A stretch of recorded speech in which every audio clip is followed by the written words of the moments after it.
Bienvenidos una tarde más a las actividades de la Asociación Amigos del Museo de Ciudad Real, Convento de la Merced. Hoy nos acompaña Francisco Ruiz Gómez, que tiene el carnet número 17 de la asociación. Es uno de los miembros fundadores hace 10 años, formando parte de su junta directiva como vicepresidente entonces y como vocal en la actualidad. Por toda esta labor que viene haciendo, le vamos a dar en primer lugar las gracias por su trabajo desinteresado, su colaboración generosa, su ayuda que sobremanera nos ha venido también a la asociación. Además, le vamos a felicitar por su nueva situación personal y profesional. Por lo que hemos podido ver en las últimas ocasiones, que últimamente han sido varias, está feliz con su nieto, así que felicidades, Paco.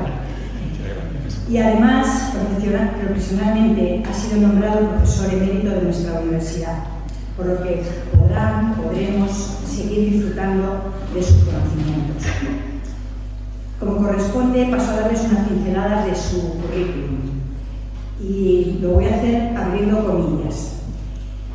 Francisco Ruiz Gómez nació en Ciudad Real hace muchos años, tantos que podríamos decir que fue un poco después de que Alfonso X viniera a fundar nuestra ciudad. Al menos así él lo expresa. Pero más aparte, es doctor en Historia y catedrático emérito de la Universidad de Castilla-La Mancha. Por sus clases han pasado 3 generaciones de estudiantes de historia de nuestra ciudad y de pueblos de alrededor. Algunos de ellos están aquí hoy acompañándonos. Ha dedicado toda su vida a la enseñanza y al estudio de la historia.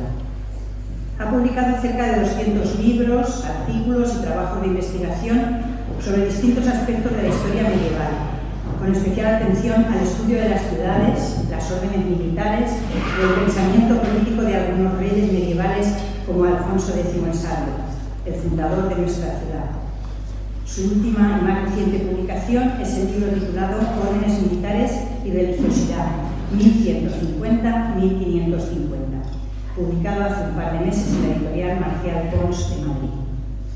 Creó y dirigió el grupo de investigación Coridad, formado por diferentes profesores universitarios, nacionales y extranjeros, con sede en la Universidad de Castilla-La Mancha y en Ciudad Real, especializado este grupo de investigación en el estudio de la historia medieval. Es asesor de diversas revistas especializadas como España, Cuadernos de Historia de España, Meridies o Vínculos, revista electrónica publicada por el Departamento de Historia de la Universidad de Castilla-La Mancha. Ha sido profesor visitante y conferenciante invitado en prácticamente todas las universidades españolas y también ha dictado cursos y conferencias en las más prestigiosas universidades extranjeras, como París, Londres, Bonn, Lausanne, Lisboa, Roma, Nueva York, Los Ángeles, Berkeley, Buenos Aires, Xi'an o Beijing. Forma parte de distintas academias e instituciones científicas y culturales nacionales y extranjeras. Y cierro comillas. Esta tarde está aquí con nosotros para hablarnos del rey Alfonso X el Sabio, quien además de fundar nuestra ciudad en el año 1255, con el propósito de construir aquí para todos nosotros una gran villa Ebona, fue emperador del Sacro Imperio Romano Germánico y sobre todo fue un gran intelectual de su tiempo y un promotor de la cultura del gótico en la España del siglo XIII. No sé si es su tema preferido, pero sí sé que le da muchas alegrías el hablar de Alfonso X. Así que le dejo la palabra. Buenas tardes.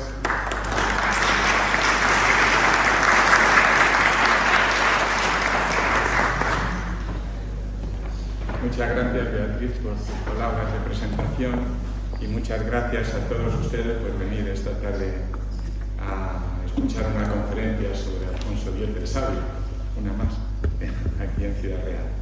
Para mí es un placer participar en las actividades de la Asociación de Amigos del Museo de Ciudad Real, una asociación de la que me considero parte integrante, ¿no? De manera que me considero en parte autoinvitado para dar esta conferencia y lo siento por ustedes que me van a tener que escuchar. Procuraré ser breve y ameno, que es lo mejor en una conferencia. Bien, veo a muchos amigos aquí, compañeros de la universidad, que me han oído ya hablar de Alfonso X el Sabio en muchas ocasiones, en algunas demasiado recientes. Últimamente, por el año de la jubilación, pues he intervenido en varios actos y casi siempre he elegido este tema para hablar. Alfonso X el Sabio es probablemente el rey más conocido de la historia medieval de España. El más conocido en España, si exceptuamos los reyes católicos que están ahí a caballo entre la época medieval y la moderna, el más conocido en España y el más conocido en el extranjero. Quizá mucho más en España, porque me temo, ustedes lo conocen bien, pero me temo que si preguntamos a alguno de nuestros jóvenes quién fue Alfonso X el Sabio, y seguramente no sabría qué responder en ese momento. Es conocido en el extranjero, pues sobre todo por su faceta cultural. Para que se hagan una idea, por ejemplo, la miniatura que ilustra el principio de la exposición pertenece a un códice de la primera partida que se conserva en la British Library de Londres. Eso ya nos da una idea de su proyección internacional. Es un documento para nosotros muy importante, es la base de la edición de la primera partida, la edición crítica moderna de la primera partida, ese códice que se conserva en... ¿Se oye bien? No se oye. Voy a ponerme el micrófono más cerca y así. Muy bien.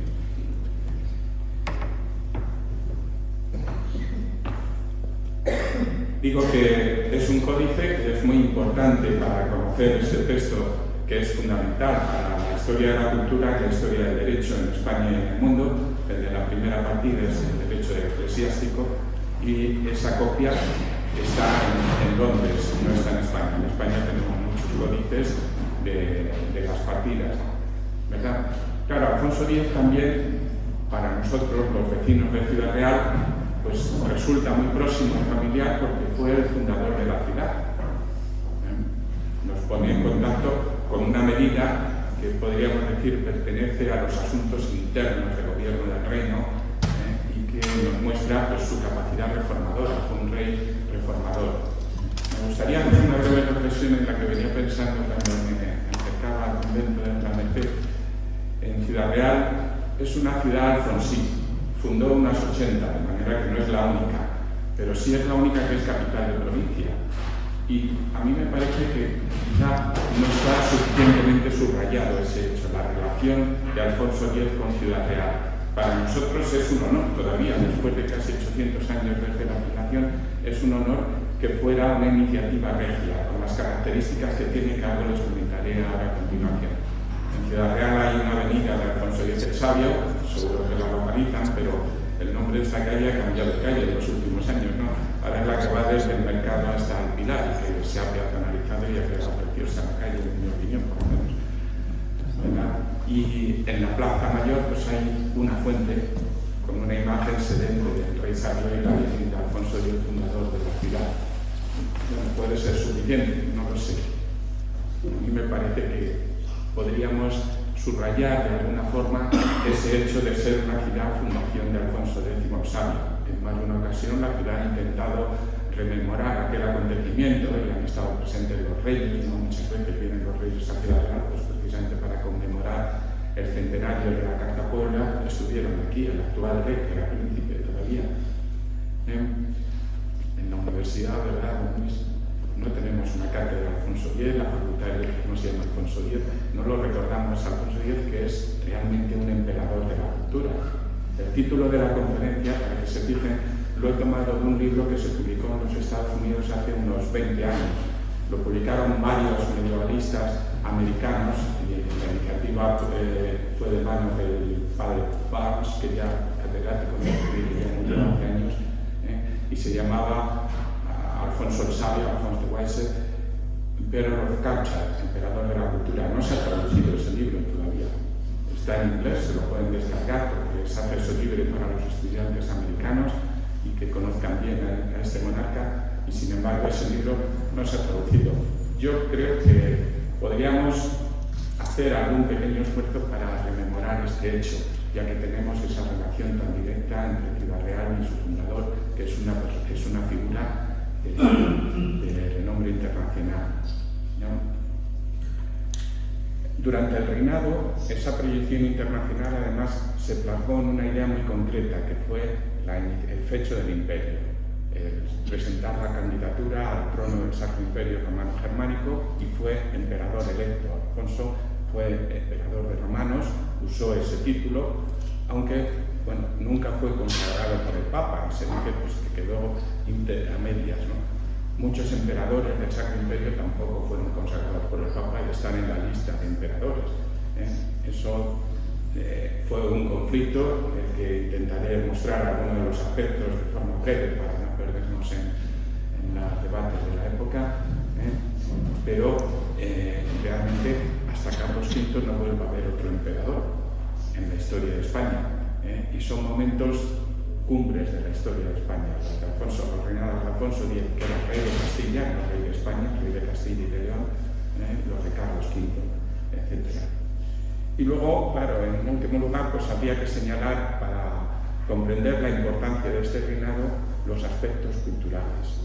La cultura, la producción cultural de las escuelas alfonsíes no tiene parangón en ningún otro reino de la Europa medieval de la época.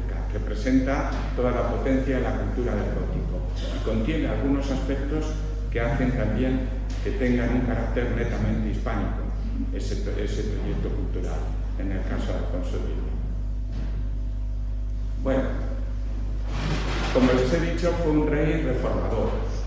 Entre las medidas reformadoras, por ejemplo, fue el creador de la mesta. Él le concedió los primeros privilegios de la mesta, que determinaron la estructura económica de España pues hasta el siglo XIX, pero los restos de la mesta siguen todavía condicionando nuestra existencia hoy. El trazado de la red de carreteras, etcétera, está condicionado por las antiguas cañadas. Fue un rey que se ocupó también pues, de la estabilidad de los precios en el mercado, de mantener el valor de la moneda, tomando medidas que unas veces fueron acertadas y otras veces pues, fracasaron. En aquella época no existía la economía todavía como ciencia, y el rey Alfonso pues, actuaba un poco a ciegas, ¿no? Y fue, entre esas otras medidas, fue un rey repoblador. Él lo decía con las palabras del castellano del siglo XIII, que son preciosas, ¿no? Amuchiguar el reino. Él consideraba que un reino próspero es uno en el que los habitantes se multiplicaban y eran cada vez más, se hacían muchos, de ahí de amuchiguar el reino. Y una de esas iniciativas fue la de la creación de Villarreal, que tuvo lugar casi al principio del reinado. El reinado empezó en 1252 y la fundación oficial de Villarreal, con el nombre que él le puso, el de privilegio de ciudad desde el siglo XV, como saben, fue en 1255, 2 años y poco después de empezar el reinado. Porque la primera parte del reinado fue la más reformadora, pero la primera parte ocupó más de 20 años. Desde 1252 hasta 1275 la iniciativa real es constante en ese sentido.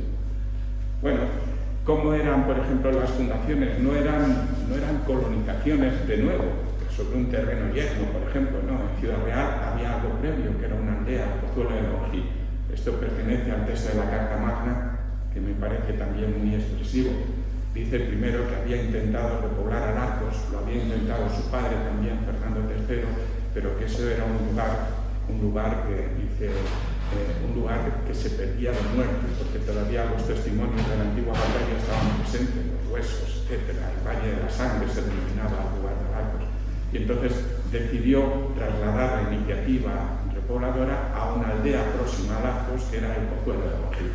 ¿Por qué? Dice, quiso que hubiera ahí una gran villa hebona, que fuese cabeza de toda aquella tierra. Y mandé a poblar en aquel lugar que decían el Pozuelo de Donjí. Le puse el nombre real. Lo va recordando el rey. Esto es de la Carta Puebla, un fragmento de la Carta Puebla, va recordando cómo elige este lugar para hacer de esta una gran villa hebona que sea la cabeza capital, como todavía lo sigue siendo. Era una empresa muy difícil, la tierra era una tierra muy dura y se sabía que iba a ser un proceso largo, que había que ir potenciando.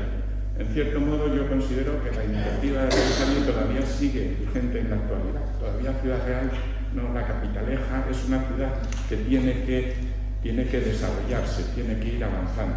No, sin duda alguna, bueno, en los últimos años, la llegada del AVE, la fundación de la universidad, el hospital, están contribuyendo a hacer de esto una gran villa, como no lo había sido anteriormente. Pero todavía falta mucho y eso es una empresa colectiva que ahora corresponde a los vecinos en la actualidad.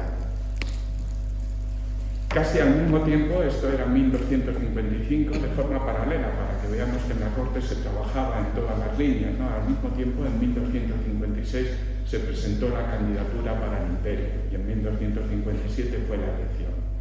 ¿Por qué se presentó Alfonso X como candidato al imperio del Sacro Imperio Romano Germánico? Una institución, una realidad política muy lejana para Castilla en aquel tiempo. Bueno, en el Reino de León había una tradición imperial, había habido emperadores anteriormente, el último Alfonso VII, el emperador, que se hizo coronar en León también con una ceremonia especial. La idea del imperio en la península ibérica era una forma de subrayar la hegemonía que ejercía el Reino de León y el de Castilla, ahora unidos ya, los unió su padre Fernando III en 1230, unidos los dos reinos, era el reino más poderoso de toda la península ibérica, y los otros reinos eran vasallos de Castilla. Entonces, una forma de expresar la hegemonía era proclamar que los reyes de Castilla y de León eran emperadores o tenían una herencia imperial. Pero además, Alfonso X podía aspirar al trono del Sacro Imperio Romano Germánico por la herencia de su madre. Su padre, Fernando III, se casó con una princesa alemana, con Beatriz de Suabia. Esta es la imagen que se conserva en la Catedral de Burgos y que es de la misma época del reinado de Alfonso X Sabio, es decir, que tiene que tener algún parecido, aunque ella había muerto en 1235 ya. ¿Quién era esta princesa que le dejó a Alfonso, le legó los derechos sobre el trono imperial? Pues era hija de un emperador, de Federico de Suabia, un emperador que era sobrino de Federico Barbarroja, era ya un emperador menor, fue un emperador muy débil, tanto que hubo una revuelta de los nobles alemanes contra él, encabezado por Otón de Brunswick, y fue depuesto y asesinado por el propio Otón, que se proclamó emperador. Luego Otón se casó con la hija mayor de Federico de Suabia y la mató también, se llamaba Beatriz. Y entonces esta Beatriz, que en realidad cuando nació se llamaba Isabel, al morir asesinada por su marido, su hermana, adoptó el nombre de Beatriz como una forma de expresar que ella mantenía el derecho de la casa Stauffen, el linaje alemán al que pertenecía, reclamaba los derechos sobre el trono imperial. No eran hereditarios, necesitaba ser elegido por los príncipes electores. La dignidad imperial en Alemania no se transmitía de padres a hijos, sino que eran los príncipes electores. Y lo que estaba pasando en la primera mitad del siglo XIII es que normalmente los electores elegían al candidato más débil para que nunca fuera un emperador capaz de imponerse a sus grandes poderes en sus territorios, en sus landes, ¿no? Capaz de imponerse al poder de los grandes duques alemanes, ¿no? Como el duque de Baviera, etc. Bien. Pertenecía, por lo tanto, Beatriz de Suabia al linaje de los Stauffen. El linaje de los Stauffen tradicionalmente eran los gibelinos. Dentro de la nobleza alemana había dos grandes bandos que se proyectaban sobre Italia, además, que eran güelfos y gibelinos. Los güelfos normalmente eran aliados del Papa y los gibelinos eran los enemigos del Papa. Tanto que el último emperador, Federico II, que se convirtió en tutor de Beatriz hasta que se casó, fue en realidad el que negoció el matrimonio de Beatriz con Fernando para que fuera reina de Castilla.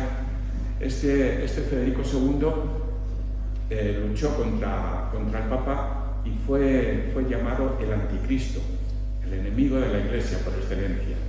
De manera que lo que transmitía Beatriz a Alfonso, lo que transmitía era unos derechos hereditarios en la línea equivocada, podríamos decir, en la línea gibelina, en contra de los deseos del Papa, de la Iglesia, de las preferencias de la Iglesia, y por lo tanto tenía muy pocas posibilidades de llegar a tener éxito. Eran unos derechos conflictivos los que recibía. El imperio en aquella época estaba vacante además, porque ni los nobles ni el Papa deseaban elegir, y fue el periodo que se denomina del Gran Interregno, y es al final del Gran Interregno cuando Alfonso presenta su candidatura, ¿no?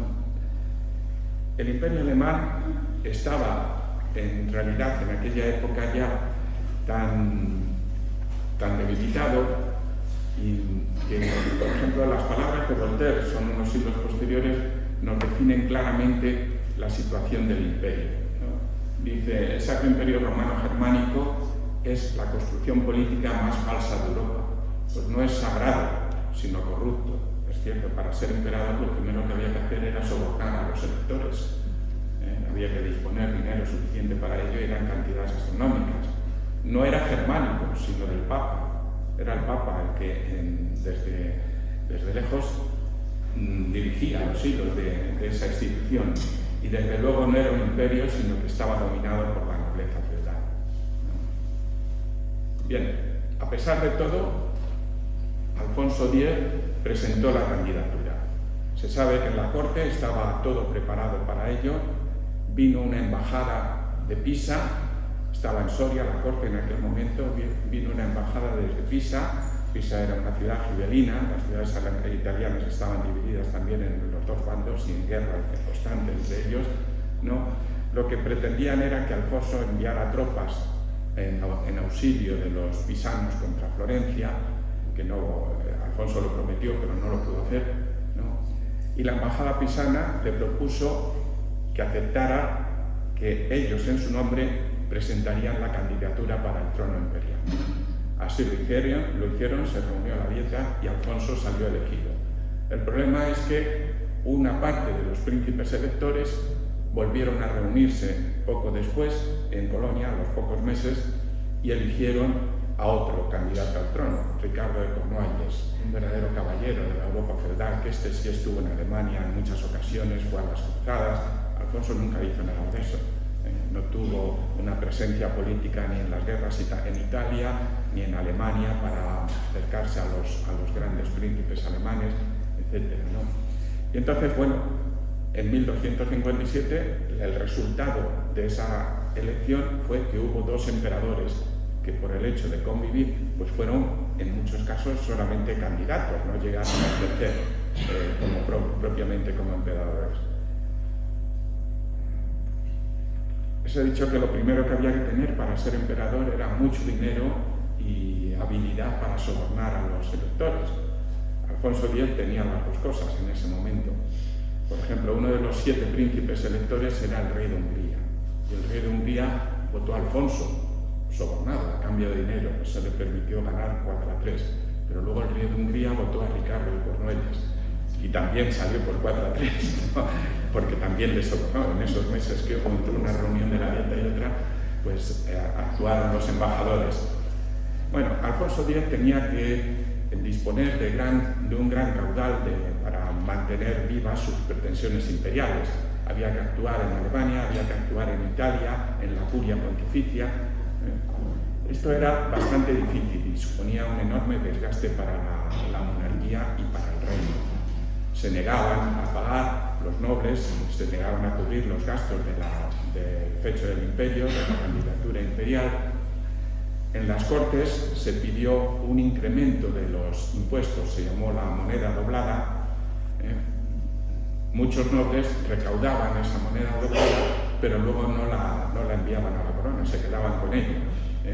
Alfonso les encargaba que recaudaran parias en Granada, se negoció con el rey de Granada que incrementara las parias. El incremento del rey de Granada era que pagase lo que no había pagado anteriormente, las deudas que tenía con la corona, que siempre que había algún conflicto, pues aprovechaban para dejar de pagar las parias, ¿no? bueno, envió a los nobles a Granada para recaudar las parias y se pusieron al lado del rey de Granada, se quedaron con el importe de las parias y se pusieron al lado del rey de Granada contra el rey para que cesaran sus pretensiones imperiales, ¿no? Bueno, en ese sentido, la candidatura imperial fue al final un verdadero fracaso, pero se prolongó demasiado en el tiempo, duró casi 20 años esa candidatura imperial. Tuvo efectos positivos porque contribuyeron al prestigio de la monarquía. Alfonso X tenía como idea principal de todo su reinado, las reformas, la producción cultural, etcétera, potenciar la monarquía, que era una monarquía que él consideraba muy debilitada para el reino tan rico y tan poderoso que tenía. Quería que se potenciara la monarquía, ¿no? Y entonces el hecho de poder utilizar los signos imperiales, como vemos, este es un sello en lacre que se conserva en el Archivo Histórico Nacional, donde vemos a Alfonso con los títulos imperiales, el cetro, la bola del universo. Alfonso consiguió afirmarse como rey y como rey hegemónico de la península, con el vasallaje de los otros reyes peninsulares, gracias al hecho de haber sido elegido emperador, aunque nunca fuera consagrado por el Papa, ¿no? También hay otros factores del reinado de Alfonso X que condicionó mucho la evolución de los acontecimientos, y uno de ellos fue la salud bastante débil, enfermiza del propio rey. El rey padeció varias enfermedades que le aquejaron constantemente durante su reinado, desde el principio hasta el final. Cuando por fin se decidió en 1275 a ir a una entrevista con el Papa, en la entrevista se pensaba que tendría que celebrarse en Aviñón, aunque finalmente se celebró en Beaucaire, que es una ciudad que existe en Francia muy cercana a Aviñón, ¿no? Cuando finalmente programó ir al Reino de Francia, cruzando el Reino de Aragón, ¿no?, hasta Francia, en la zona de Midi, para tener una entrevista con el Papa y negociar con él la consagración imperial, cuando hizo esto se debió al hecho de que había muerto Ricardo de Cornualles, y por lo tanto su antagonista había desaparecido. Él era el único emperador electo, pero el Papa aprovechó para nombrar a Rodolfo de Habsburgo, otro emperador que era débil y que lo puso por medio para evitar que fuese consagrado emperador. Les decía, la salud enfermiza, la quebradiza del rey. Cuando fue a Beaucaire, el viaje desde Castilla hasta Francia fue un auténtico suplicio para el monarca. Lo conocemos bien por los detalles de los documentos, ¿no? Sabemos que fue primero a Barcelona. En Barcelona se tiró 3 meses aquejado de una enfermedad, no podía seguir el viaje.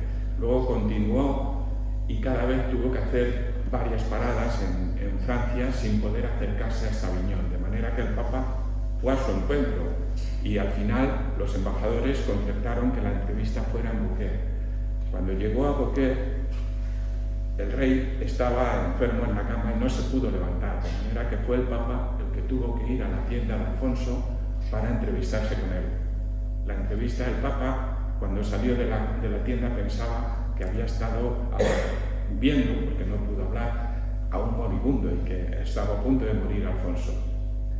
De manera que el Papa declaró, después de esa entrevista frustrada, declaró que Alfonso renunciaba a la candidatura imperial y que a cambio le permitía que, bueno, pues los diezmos de cruzada los cobrase la monarquía en su propio beneficio, ¿no? Es decir, un impuesto que tendría que cobrar la Iglesia, pero que recaudaba la corona, se lo quedase la corona y a cambio de la renuncia imperial. Parece ser que Alfonso, claro, en ese estado ni renunció ni dejó de renunciar, ¿no? El Papa terminó de aquella entrevista pensando que no había nada que hacer con el rey de Castilla, pero el rey de Castilla siguió hasta su muerte titulándose emperador. Lo cierto es que de Beaucaire tuvo que ir a Montpellier y allí los médicos de la Facultad de Medicina de Montpellier, que era la más avanzada de Occidente en aquellos momentos, le estuvieron tratando también durante un par de meses hasta que finalmente pudo regresar a Castilla. Como ven, entonces la entrevista de Beaucaire no es ni mucho menos una entrevista única, sino más bien una entrevista conflictiva, ¿no? También hay que decir que, coincidiendo con la embajada de Beaucaire, mientras el rey estaba fuera del reino, había dejado en la gobernación del reino a su hijo que era don Fernando de la Cerda, el príncipe heredero, ¿no? Y murió, estando el rey en Francia, murió el príncipe heredero, de manera que se desencadenó una crisis interna que terminaría siendo la crisis final del reinado, que es la que llaman el pleito sucesorio. El reino quedó totalmente desmadejado como consecuencia de aquellos acontecimientos. Y otro asunto que afectó a la propia familia real en relación con la candidatura imperial. Alfonso era el hijo mayor de Beatriz. Fernando III y Beatriz de Suabia tuvieron 10 hijos. Alfonso era el primero. Pero el segundo era Fadrique, el segundo en la línea de sucesión, y el hermano, digamos, el siguiente de esos 10 hermanos que tuvo Alfonso X el Sabio. Si se fijan, Fadrique es un nombre que no es propio de la monarquía española, en realidad es alemán, es Federico, lo castellanizaban por Fadrique. ¿Por qué? Porque dentro del matrimonio de Fernando III y Beatriz, dentro del matrimonio se pensaba que Alfonso sería el heredero de Castilla y de León, de los reinos en los que gobernaba Fernando III, y Fadrique sería el candidato al trono imperial. Recibía la herencia de su madre. Alfonso arrebató ese derecho que se le había reconocido al nacer, el llevar los derechos de los Stauffen sobre el trono imperial en caso de que fuera posible presentar la candidatura. Alfonso se lo arrebató. A partir de ahí las relaciones entre Alfonso y su hermano, no fue el único, hubo otros que también se enfrentaron con el rey, las relaciones entre Alfonso y su hermano fueron cada vez más difíciles. De hecho, Fadrique estuvo durante cerca de 15 años en Italia, exiliado del reino, por la mala relación que tenía con su hermano. Y como él decía, se temía que le quería asesinar por haberle arrebatado los derechos imperiales. Él se temía que quería ser asesinado. Bueno, Fadrique volvió a Castilla. Alfonso le concedió el perdón.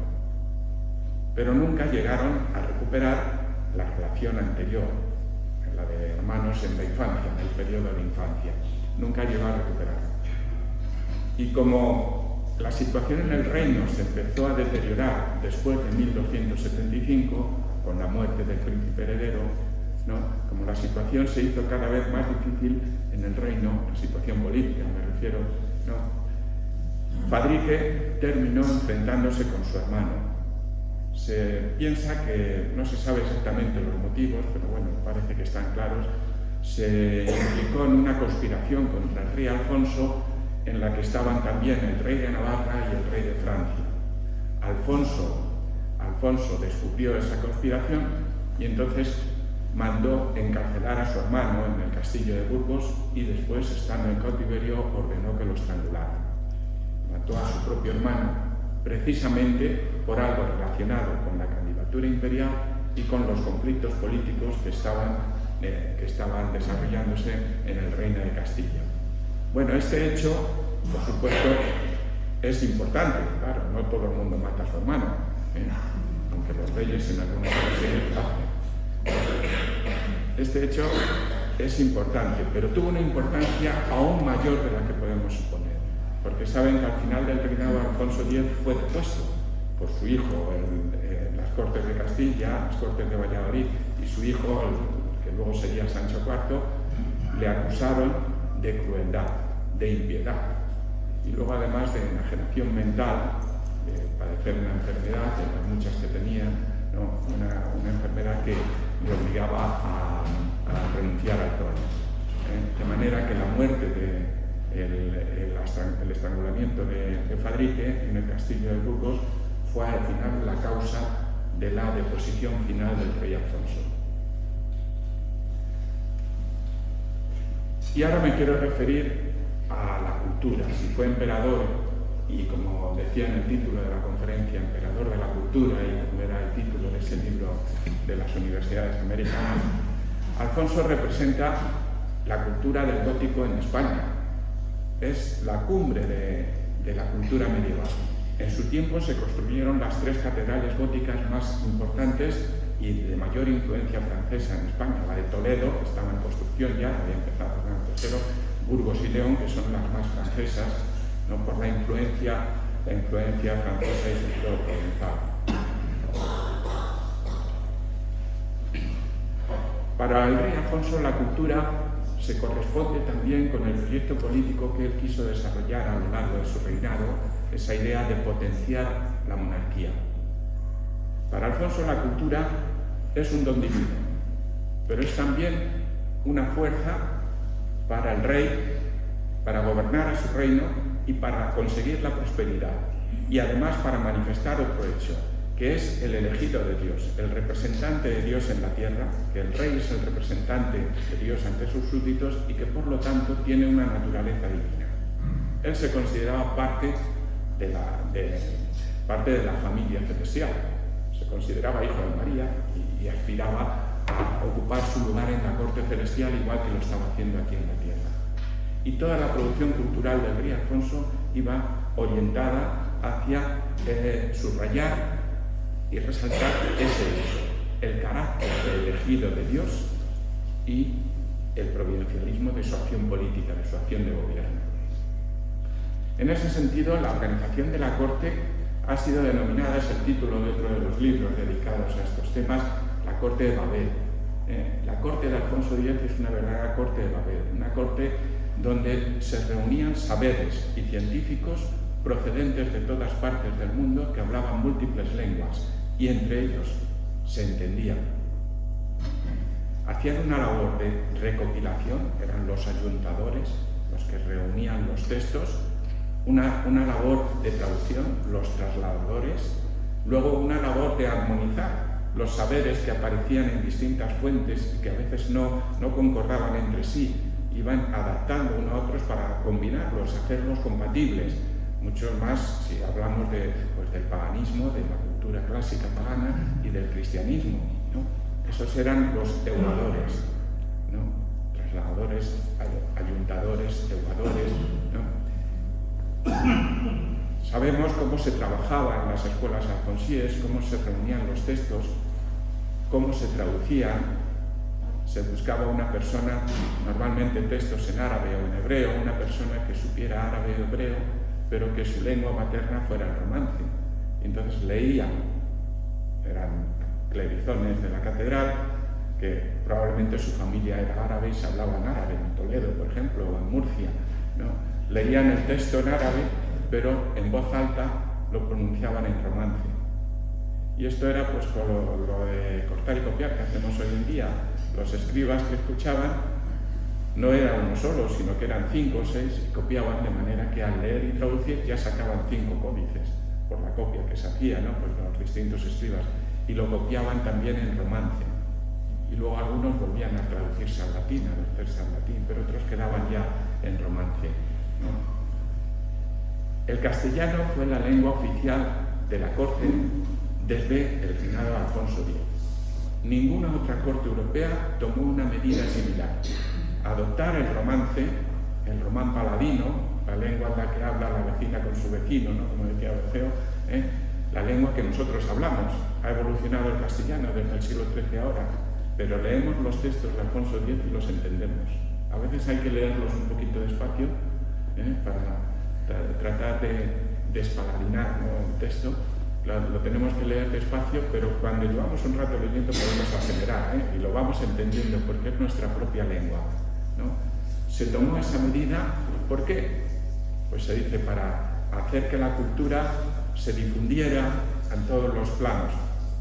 Por otro hecho también, que en Castilla se hablaba el romance y no el latín, que ni siquiera los curas entendían latín ya en aquella época completamente, ¿no? Cuando se sabe, se han conservado algunos textos de latinos vulgares y bueno, pues no eran correctos, no es un latín culto, se hablaba el romance, bien, pero también con la idea de que lo que decía el rey lo entendieran todos los súbditos y que llegara a todas partes del reino. Incluso si se fijan, por ejemplo, en este es el Códice de Florencia, ahora les hablaré de los códices de las cantigas, este códice.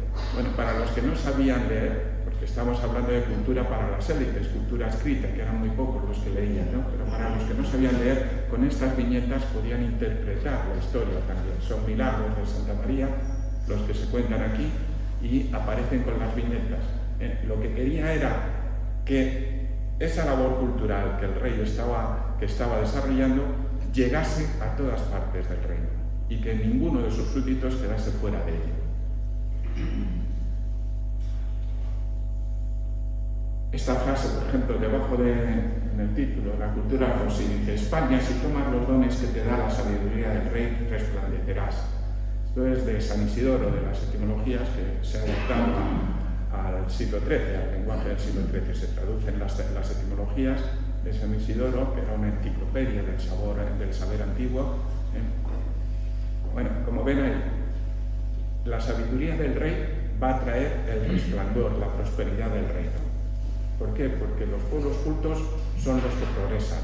Castilla en aquel momento estaba en una etapa de expansión, una etapa de progreso, y él venía a subrayar: somos un pueblo que va a progresar gracias a la cultura. ¿Por qué? Porque nuestros gobernantes, está hablando de él, los gobernantes somos también sabios, somos cultos. Bueno, Alfonso nunca utilizó para sí el título de sabio, En realidad, Alfonso se le empieza a llamar el rey sabio a partir de Alfonso XI, casi 100 años después, en el siglo XIV. En su época se sabía que era un rey, que amaba la cultura, el saber, etc., pero no utilizó ese título. Hay varios aspectos de la producción cultural del rey sabio en los que nos podemos detener. El más importante de todos, sin duda alguna, es el de la lírica, las cantigas. Él se declara que es un trovador de María, por devoción, sí, pero también como una forma de buscar la protección de María, la aceptación de María y su lugar dentro de la corte celestial. Él confía en que María le abrirá las puertas del cielo a su muerte y que ocupará el lugar que le corresponde allí junto a Dios Padre y junto a Jesucristo, ¿no? El agradecimiento, dice: Santa María me hizo provenir directamente de buena gente y quiso que reinase y fuese rey claramente. Primero le agradece el linaje. Estamos en la mentalidad del siglo XIII, claro. Pertenece a una estirpe elegida, especial. No es como todos los demás, como todos nosotros, no. Él pertenece a sangre real, y eso es lo primero que le agradece a María, porque le ha elegido. Existía la conciencia de que para ser rey había que contar con el beneplácito y del designio divino. Bueno, había una parte de la conferencia que la he suprimido porque no quería alargarme mucho, sobre la legitimidad de la dinastía, que era dudosa. Probablemente él incidía en este aspecto de que pertenecía a una estirpe regia porque sabía que su padre Fernando había usurpado el trono. No era el heredero, no le correspondía a él ser rey. Bueno, aquí es cuando se declara trovador de María, es en el prólogo de las cantigas. Dice: lo que quiero es cantar loor de la Virgen, Madre de nuestro Señor, Santa María, que es la mejor cosa que él hizo, y por esto yo quiero ser de hoy en adelante su trovador. Y confía en ella como protectora, como abogada. Dice: estoy seguro, esto es otra cantiga, de que cuando muera veré su rostro. Luego hay otro hecho: sabe que María le ha protegido por las muchas enfermedades que ella ha sufrido a lo largo de su vida, y que en más de una ocasión se le ha dado por muerto por los médicos de la corte, por los físicos, y sin embargo sana de forma milagrosa, prodigiosa. Eso se debe a la intervención de María, sin duda alguna. Hay varias cantigas que hablan de las enfermedades del rey. De hecho, la historia clínica de Alfonso la conocemos mejor por las cantigas que por ningún otro texto, porque en la crónica oficial del reinado se oculta el hecho de las enfermedades del rey, ¿no? Pero en algunos casos, por ejemplo, aparece representado en una de las miniaturas. Se sabe, una de las enfermedades que padeció fue que, estando en las caballerizas reales en Burgos, una mula le dio una coz y le partió el fémur de la pierna derecha, y naturalmente no se le curó, una aquella época no se podía tratar bien estas enfermedades internas, no se lo curó y sufrió durante varios años infecciones internas, bueno, quizá menos tiempo, hasta que se le formó el callo de fractura, lo cual nos quiere decir que Alfonso fue durante gran parte de su vida un cojo, una persona que cojeaba al andar, ¿no? Bueno, como tenía que cumplir con sus obligaciones como rey, estando enfermo por la alcohol del caballo, tuvo que ir a la frontera, a Vitoria, hacia la frontera de Navarra, para resolver un conflicto. Y allí se puso mucho peor y estuvo a punto de morir. Se le inflamó la pierna hasta que, estando en coma, empezó a sudar y ya la inflamación bajó por sí sola, ¿no? Le pusieron un códice de las cantigas sobre la cabeza porque él consideraba que tenía un valor, una fuerza mágica, y sanó. Y claro, pensaba que había sido sin duda alguna la intervención de María lo que le había sanado.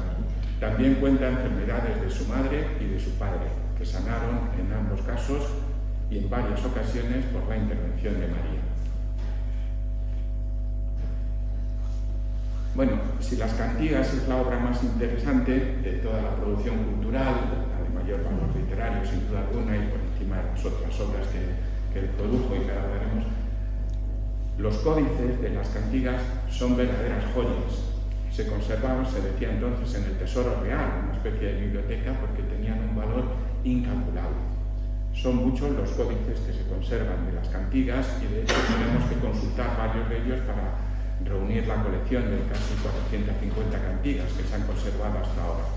Este que tenemos aquí es el que se llama el Códice de Toledo, que se conserva ahora en la Biblioteca Nacional de Madrid y que no tiene miniaturas, pero tiene las notas musicales de la época. También los otros códices tienen notación musical. Si se fijan, existía el pentagrama, tal y como en la actualidad, pero luego no se había descubierto todavía las notas de la escala musical, no estaba el do, re, mi, ni nada de eso. Eran notaciones, puntos, que se llamaban neumas, también puntos. Hay un tratado de música en la corte de Alfonso X y habla de puntuaciones. No, son neumas que son golpes de voz. Y lo que vemos aquí es un poco la melodía, ¿ven? Me siguen con es la melodía, el bajo sube y baja. Nos falta el ritmo, el tiempo que hay entre las notas, pero los musicólogos han podido reproducir la música de una forma, no podemos decir que sea exactamente así, el ambiente musical de la corte, pero sí bastante aproximado. Se estudia pues, otras composiciones musicales que se han conservado y se estudia también el texto, lo que tienen que cantar, la melodía que tienen que cambiar los músicos. Se han reconstruido los instrumentos musicales tomando como guía las miniaturas de los códices de las cantigas. Y más o menos, bueno, esto es una muestra.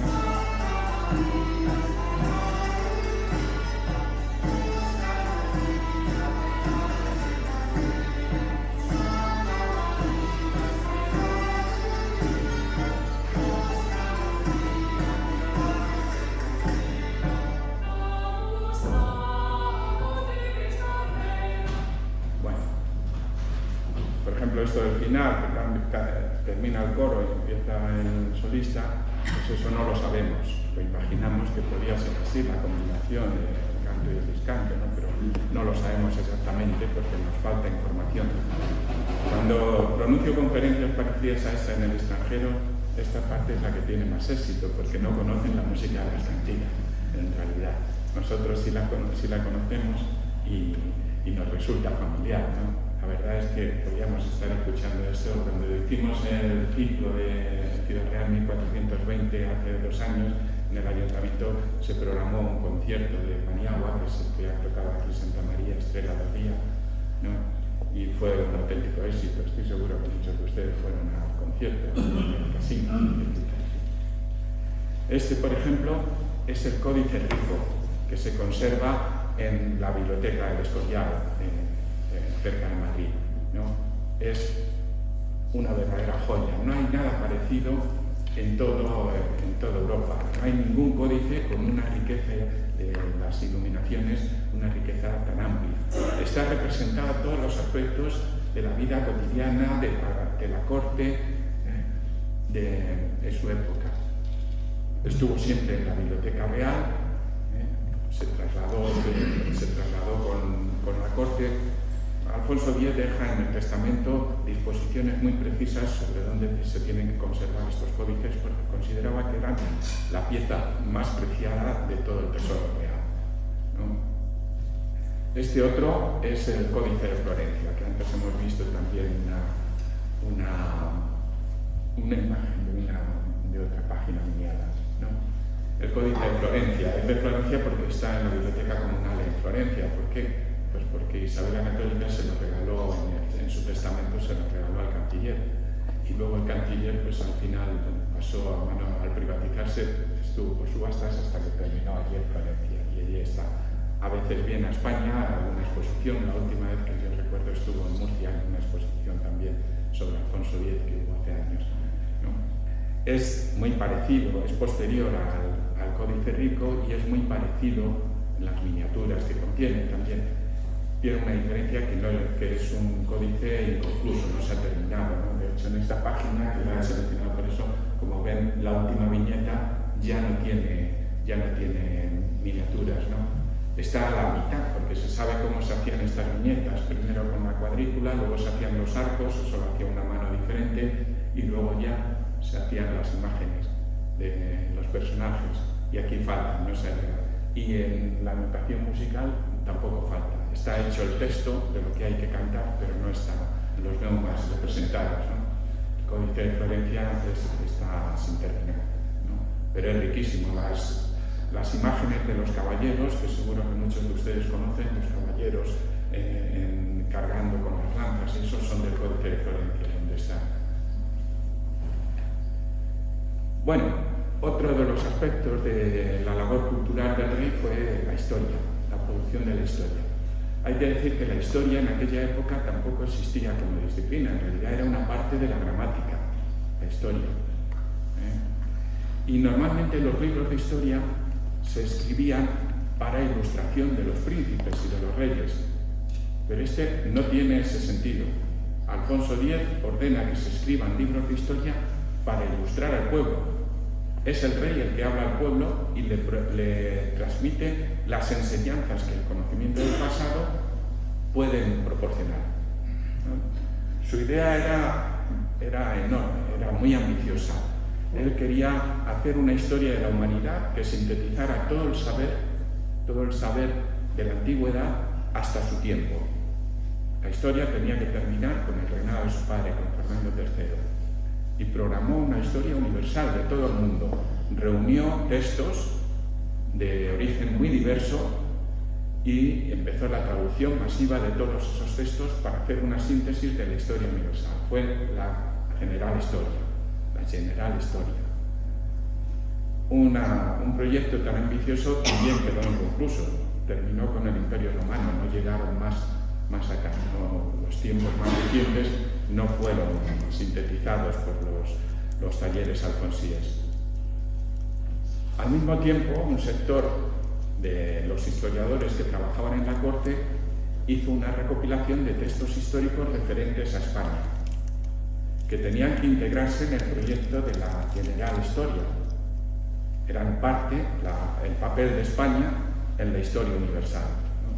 Esta línea de trabajo, la referente a España, sí llegó hasta el final, llegó hasta el reinado de Fernando III. Y además, de una forma progresiva, es más breve en la antigüedad y más amplia en los tiempos más próximos al monarca. La primera mitad del siglo XIII está tratada con todo tipo de detalles, ¿no? Eso lo publicó don Ramón Menéndez Pidal hace muchos años con el título de Primera Crónica General de España.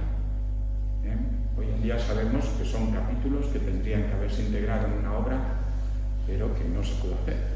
Bueno, es la primera historia de España escrita en español. Solo por eso ya tiene un valor excepcional.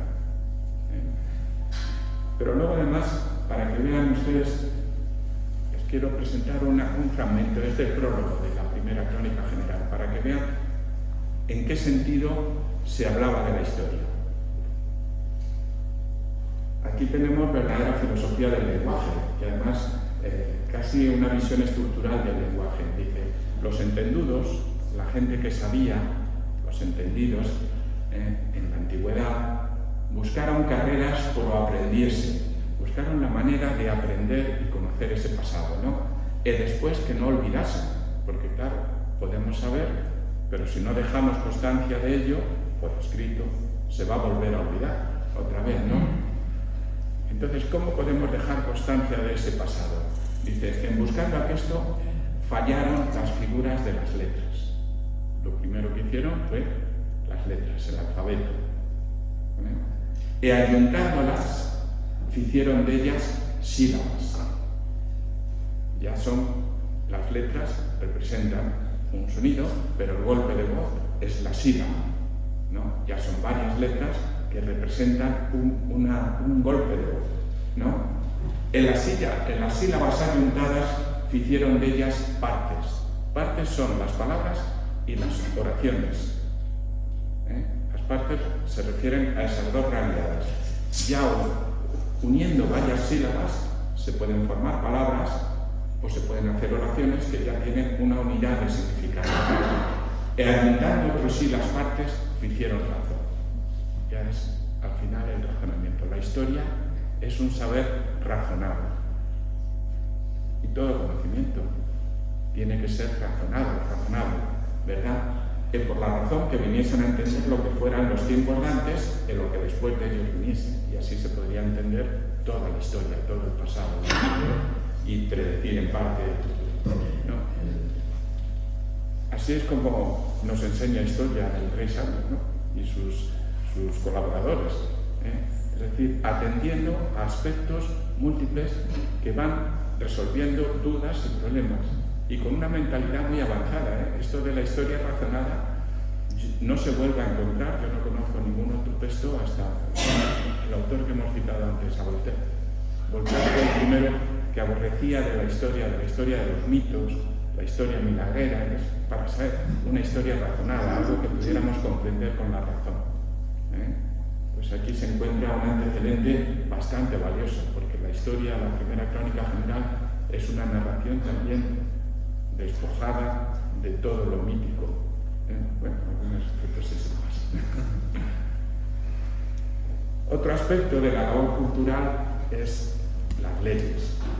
Él era un rey legislador. Este es el que tiene mayor significado político, por lo menos más evidente, ¿no? Para Alfonso, la justicia es una virtud sagrada, y quien administra lo sagrado forzosamente tiene que tener una relación especial con Dios. Dice, los reyes elegidos por Dios para administrar este poder, el poder de aplicar la justicia y decidir sobre la hacienda y la vida de los súbditos. Claro, cuando alguien ordena la muerte de otra persona, tiene que estar revestido de un poder especial, el poder de los reyes, pero también el poder creador de la divinidad, porque es la destrucción de la vida, ¿no? Otro aspecto, por ejemplo, dice la muy gran merced que nos Dios hizo por el gran lugar en que nos puso, haciéndonos Señor de tan buenas y de tan grandes tierras. Él es el representante de Dios y administra la justicia en su nombre, ¿no? Y él está agradecido porque le ha colocado en este reino por su propia voluntad. Y luego las leyes en las que se afirma que Alfonso es el vicario de Dios. Alfonso como rey, claro. Dice, para realizar las múltiples obligaciones y funciones que tiene que desempeñar el rey, eso no lo podríamos hacer. Dice, no podíamos por nuestro entendimiento ni por nuestro sexo. No tenemos inteligencia suficiente, la inteligencia humana no llega ahí, ¿no? Para cumplir tan gran obra. Y tan buena, acorrímonos a la merced de Dios. Entonces, solamente los reyes, y porque se acogen a la merced divina, son capaces de gobernar. El resto de los humanos tienen que someterse a su voluntad. Si se fijan en esta miniatura, ¿no? El rey Alfonso es también del códice este de Londres, de la primera partida. El rey Alfonso tiene el libro de las leyes, el libro del códice de las partidas, ¿no? Y se lo muestra a Dios, que se le aparece. Y es un acto sagrado, porque se produce el ejercicio de la ley ante el altar, con la aquiescencia divina, ¿no? En ese momento. Alfonso consideraba que la ley y los códices donde se contenía el texto de la ley tenían también un carácter sagrado y que eran talismanes. Lo mismo que en caso de enfermedad pedía que el códice de las cantigas se le pusiera sobre la cabeza, las partidas se ponían sobre las cabezas, por ejemplo, pues cuando iban a tomar posesión de un cargo los administradores del reino, se lo ponían sobre la cabeza y juraban por la ley, teniendo el códice abierto sobre su cabeza. Bueno, en realidad Alfonso está indicándonos que creían todo esto que podemos ver a través del texto de la ley, ¿no?, de una forma también hermética.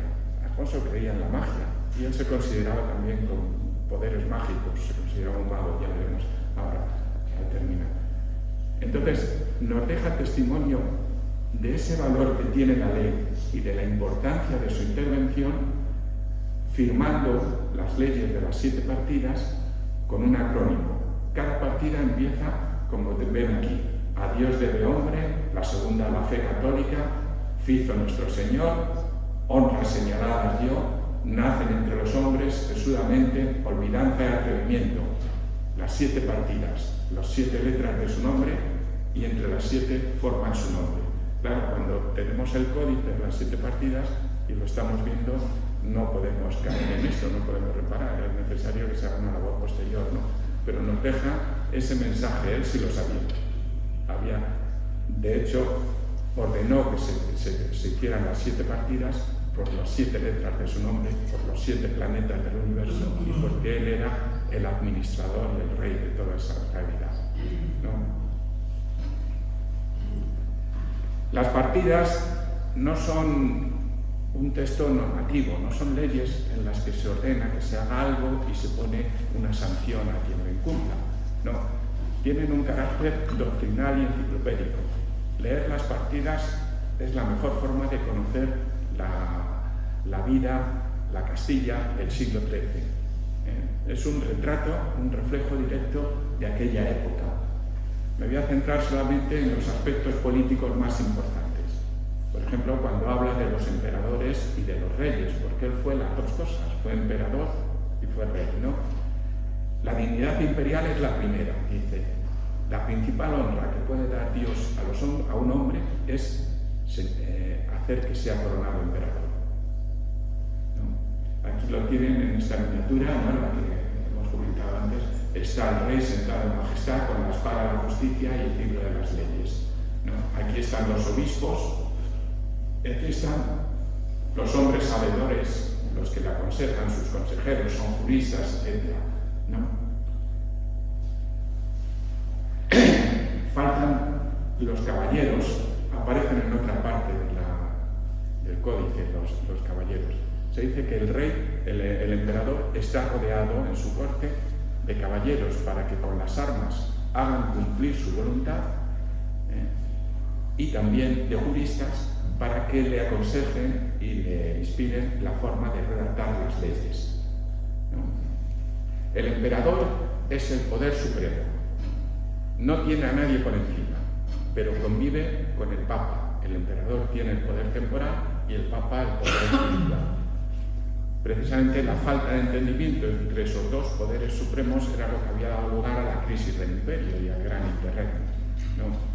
De manera que cuando se habla de esto en su tiempo, en realidad se sabe que se está hablando de algo que ya no existía en ese momento. Y luego el rey viene a continuación. Los reyes están por debajo de los emperadores. Pero los reyes, en su reino, tampoco admiten a nadie por encima. De hecho, una máxima del derecho de la época era el rey es emperador en su reino. De manera que él, como rey, también era emperador. Era porque había sido elegido, y luego como rey era emperador en el reino de Castilla, por aquello de la hegemonía peninsular que les decía antes. Dice que el rey viene de regidor, que eso lo ha tomado de Isidoro de Sevilla, y luego estas imágenes que son muy propias del pensamiento político de la época, les cuesta trabajo abstraer. Entonces hablan del cuerpo político. Dice, el rey es el corazón y alma del pueblo y la cabeza del reino. Si todo el reino forma un cuerpo, al rey le corresponden las partes más nobles y las principales, las que rigen, el corazón y la cabeza, para hacer cumplir la justicia. Y ya al final se introduce una ley que yo creo que esta tuvo que ser después, porque las partidas se fueron ampliando de forma progresiva, ¿no? Tuvo que ser después de la entrevista de Bouquet de 1275, en la que dice, bueno, pero en realidad los reyes son más antiguos que los emperadores. Y además los reyes tienen un poder superior a los emperadores por el hecho de ser una dignidad hereditaria, mientras que los emperadores hay que elegirlos, y ya sabemos lo que pasa con eso, ¿no? De manera que dice, primero, al final, los reyes por encima del emperador. Ya para terminar, me voy a referir brevemente a las obras, se dice, científicas, en realidad son astrológicas, porque todas ellas hablan de astrología y de magia, ¿no? Alfonso X se consideraba también un experto en esto, intervenía directamente en la redacción de estas obras, elegía y decidía qué obras se traducían. La más importante de todas las obras científicas de los talleres alfonsíes es el lapidario. Aquí he cogido la miniatura esta de Géminis, del signo de Géminis. Se dice que el lapidario es una obra de gemología, porque habla de piedras preciosas, de minerales, de mineralogía. Bueno, en realidad también es una obra astrológica y astronómica, podríamos decir, porque habla del valor mágico que tienen las piedras, especialmente las piedras preciosas, pero en relación con las estrellas, las constelaciones. Entonces, esas piedras tienen un valor mayor según la época del año, y hay que utilizar una u otra, ¿no?, para ello. De ahí que este conocimiento mágico se tenga que combinar también con el conocimiento de los astros, de las estrellas en el firmamento. Había una tradición árabe ya muy extensa sobre observaciones astronómicas, de lo cual quedaba constancia en forma de libros y anotaciones, y esa tradición árabe de observación de las estrellas se había ampliado aún más en el siglo XII en Toledo, y se elaboraron las tablas toledanas, que es la posición de las estrellas en el firmamento de la ciudad de Toledo en las distintas épocas del año, las cifras Jarquiel. Y ahora, en la época de Alfonso X, se adaptaron y se ampliaron esas observaciones y se hicieron las tablas alfonsíes, que son estas que vemos aquí y que son muy precisas y que todavía siguen teniendo utilidad, a pesar de lo que ha avanzado la astronomía. Hay muchas obras de astronomía, de astrología y también obras de magia. Se tradujo el Picatris y otras de estas, ¿no? En realidad, esta labor cultural y científica estaba basada en un principio que es el principio aristotélico, que regía todo el saber científico desde la antigüedad clásica hasta la época medieval. Era el principio de que todo lo que ocurre en la Tierra está determinado por la posición de los astros en el cielo, y que la combinación de distintos astros podía incentivar una influencia u otra. Es un conocimiento que tiene una base científica dudosa, pero bueno, Aristóteles, la autoridad de Aristóteles en esa época era indiscutible, y si Aristóteles decía eso, pues no había nada más que seguirlo, ¿no? Esta cita de Rangel dice: el Sol es el gobernador del mundo y su lugar en el cielo es el cuarto, es decir, en medio de los 7 planetas. Se conocían 7 planetas nada más y se consideraba que el Sol era uno más de esos 7 planetas y que estaba en el centro de todos ellos, ocupaba una posición central, ¿no? En el medio, no en el centro estaba la Tierra, ¿no? Dice: así como el rey sabio que mantiene su reino por su buen juicio y se asienta en el centro de su reino, ¿no? Ven la proyección política del conocimiento astronómico, ¿no? De la misma manera que el Sol desempeña un papel fundamental en el firmamento, la presencia del rey Alfonso en la corte desempeña un papel fundamental en la gobernación del reino y en el porvenir de sus súbditos, ¿no? Uno de esos libros es el llamado Libros del Saber de Astrología. Se conserva un códice en la Biblioteca Complutense de la Universidad Complutense de Madrid. Y además, por suerte, se ha digitalizado no hace mucho y está de acceso libre. Lo pueden consultar todos ustedes y ver estas láminas tan preciosas. Esos libros del Saber de Astrología, en realidad, son 16 libros árabes que se traducen al romance. no se traducen de forma literal, sino que se hace de forma abreviada. Y además lo que se hace es tomar solamente una idea, son comentarios sobre la lectura del libro original en árabe. 6 de los libros están dedicados a cómo fabricar relojes, 3 a los astrolabios. Uno de ellos es el libro de las láminas, donde está la ilustración esta que es con la que les quiero comentar y con la que quiero concluir. Vamos a ampliarla un poquito. Esto es la representación del universo tal y como lo entendían los intelectuales del siglo XIII, las mentalidades más avanzadas de su tiempo y como se lo entendía también el rey Alfonso. Esta es la Tierra, que está en el centro. Aquí tenemos la primera órbita, que es Mercurio. Si se fijan, no es circular, sino que está agregada. Se debe a la precisión de las observaciones. Se sabía que Mercurio describía una órbita que no era exactamente circular. Hoy en día sabemos que todos los planetas describen elipsis, no son órbitas circulares, ¿no? Pero Kepler no había nacido todavía y no lo podían saber en aquella época. Pero bueno, aquí nos representa Mercurio. Venus es la segunda órbita. La tercera es el Sol. Este es el Sol, ¿no?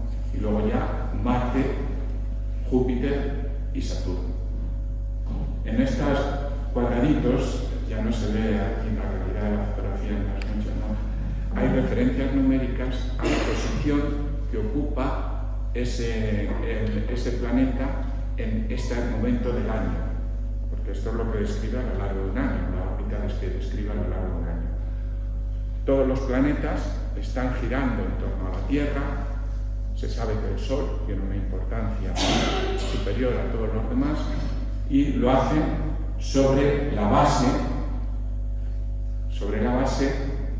que no está aquí representada, en otras láminas de este mismo libro sí aparecen, de las estrellas fijas, el plano de las estrellas fijas, porque se pensaba que no se movían, el de las constelaciones, es la octava esfera. Uno de los libros de estos es el libro de la octava esfera, la esfera octava, la que falta aquí, ¿no? Sobre esto. Y Dios desde el exterior estaba dirigiendo todo este enorme concierto. Se pensaba que tenía la órbita de los astros, tenía un aspecto musical, ¿no? Con la Tierra en el centro y el rey Alfonso dirigiendo esa orquesta, ¿no? En su nombre.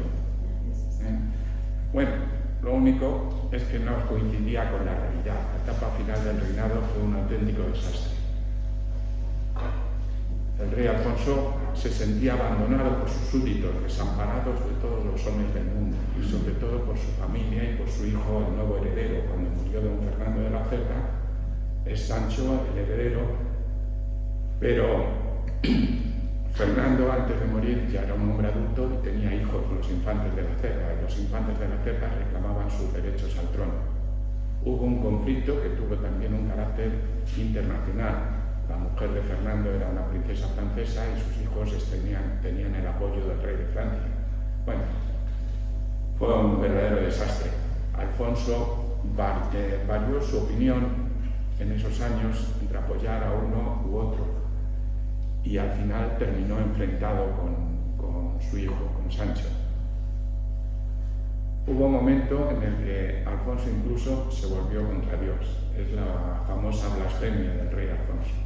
Se dice la mayor parte de las ciudades del reino lo habían abandonado, solamente seguían siendo fieles Sevilla y Badajoz. Él estaba en Sevilla y se dice que en un momento determinado Alfonso miró al sol y dijo: "Ay, Señor, qué mal has hecho el mundo. Si me hubieras dejado hacer la misma, yo la habría hecho mejor". Esa es la famosa blasfemia del rey Alfonso. No, se dice que todos los males que vinieron al reino fueron por ese motivo, ¿no? Por la blasfemia que pronunció al final. Bueno, lo cierto es que las Cortes de Valladolid le depusieron y Sancho no llegó a proclamarse rey, pero gobernó el reino durante 2 años hasta la muerte de su padre. En el testamento Alfonso lo maldijo y así murió. Terminó este reinado tan maravilloso en esa situación de crisis. Bueno, muchas gracias por su atención y quiero aprovechar también, ya que estamos en ello, para desearles feliz Navidad a todos.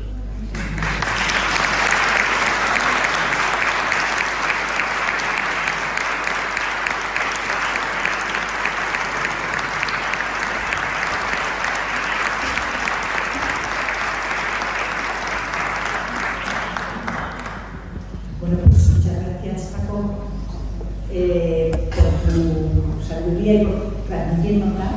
Yo creo que de alguna manera sí le hacemos, lo que decías al principio, un homenaje al rey fundador de la ciudad y que deberíamos hacer más cosas. No sé si alguien quiere hacerme alguna pregunta.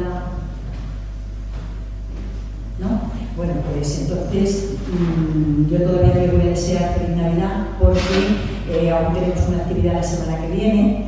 Por si acaso no vienen, pues feliz Navidad, porque la semana que viene tendremos la actividad el miércoles. El miércoles 20, don José Antonio Castellanos nos hará una conferencia y nos presentará un libro sobre Carrero Blanco, se titula Carrero Blanco, Historia y Memoria. Así que hasta entonces, muchas gracias por acompañarnos.